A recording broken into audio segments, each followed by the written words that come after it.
Morning everybody, it's now day 2 of our Irish adventure with Kia. Now if you haven't watched part 1 of this video already, what are you doing on part 2? Go back and watch the beginning, then you'll understand what's going on. Now for those sensible people that have watched this in the correct order, I want to recap. We drove yesterday the first 3 generations of Kia's big selling Sportage mid-size SUV. It's pretty much their most popular car, and today we are starting with the newest version of the car, the 4th generation one. Now I just got handed a little info card, and it looks like this could be the first automatic car that we're driving. It's also blue, which is quite a nice change from the fairly dull colours that we've driven in the other models. And it's going to be nice to see what our modern current on sale car is like, because all the other stuff we've driven, of course, is no longer for sale. So let's get loaded up and let's get adventuring. We've got a lot to do today, including, with luck, a little bit of off-roading. We did a little bit of unplanned off-roading yesterday, and let's get cracking.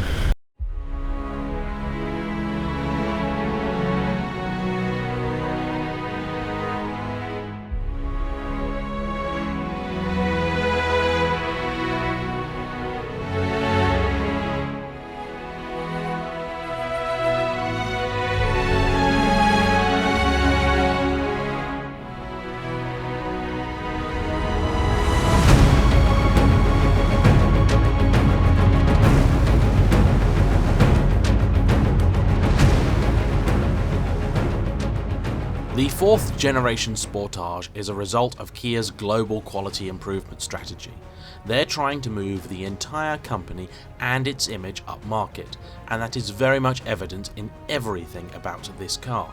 Not only is this top model packed with features you'd normally only see on much more expensive cars, but the whole thing really does exude an air of quality, from the highly responsive infotainment screen to the supple leather used throughout the cabin. So helping this car's 2-litre 4-cylinder turbo diesel engine to move along the road is a 48-volt mild hybrid system.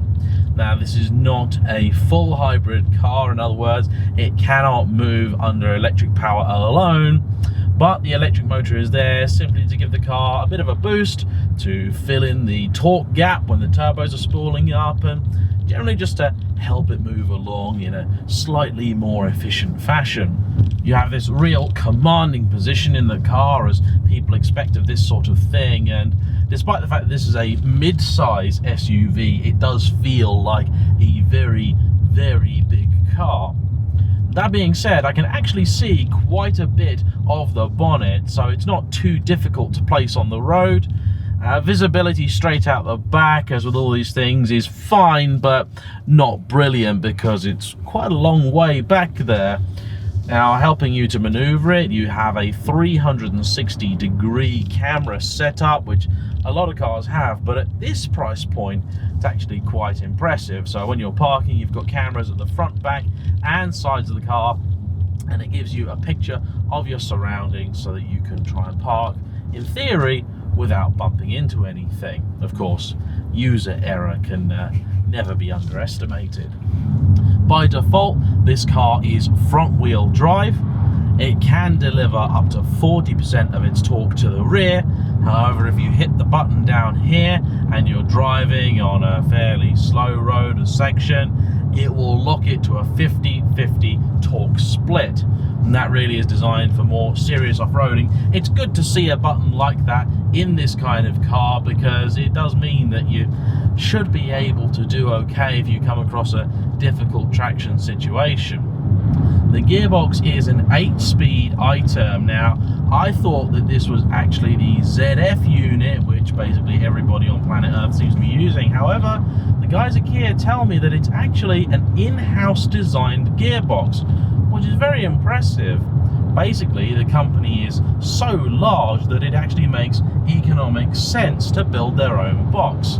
And that's not something that a lot of companies can say.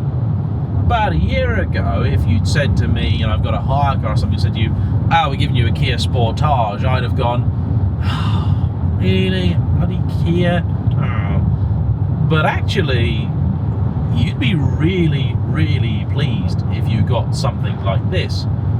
Now, I'm still not sure what I'm going to call this special, but I was tempted to call it the Power of Surprise, because that's Kia's slogan, and they are, to me, unique in automotive manufacturers in that I actually believe their slogan. Now, I think it's true to say that for both Laurie and myself, before the beginning of this year, well, I don't think I'd ever even sat in a Kia. I drove one. I've driven one. You'd driven one. He'd driven one. Can't remember what it was. He'd driven one, but it was that good, he can't remember what it was. I'd never even sat in one, and then the first thing I drove was a V6 Stinger, and it absolutely blew me away. It was just fantastic. You'll have seen, and you'll continue to see, highlights from my trip to America, where I spent 2 weeks driving around in that car, and it does exactly what it says on the tin. It's a fantastic GT car and just a lovely place to be.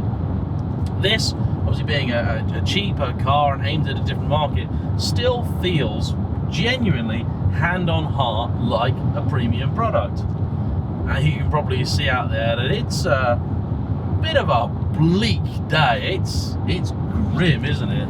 It's nice back there.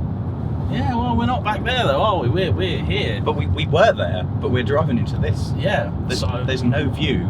No, there's nothing. I think the sea is down there, or there's something, some body of water is down there, but it is bleak as hell. So Heated seat on? No heated seat for me, thank you, sir. Overall, though, I would say that I am very impressed with the current Sportage, especially when you consider that these are available in basic trim, which of course is not going to be as nice and luxurious as this, from just over 20 grand.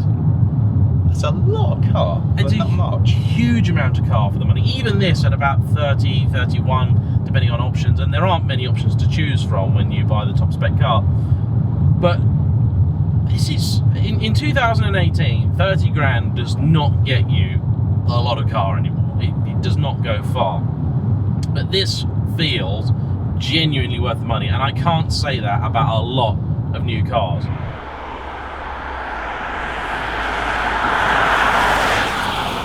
We're currently driving on the trail which leads to Glenveigh Castle. This is usually reserved for walkers only. You're not normally allowed to drive on this road, but Kia have organised it that we can, and the car's actually doing very, very well. I suspect this may be the bit of mild off-roading that they're talking about, which, if it is only a tiny bit disappointing, because we're hoping to do some actually really challenging stuff, especially with this car with the proper diff lock and everything, but this is still beautiful. This is absolutely stunning here. We've got rainbows that are coming and going, and so it's all pretty and bright over there, but then really serious and severe and bleak over there. It's quite a landscape. I want to shoot a film here. It's just in this condition. I don't know what I want to film, but there's something epic and mysterious is going on here. Yeah, this is like our Skyfall. It is. It really is. It's just, it's so pretty. It's awesome.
that's our time in the Sportage done.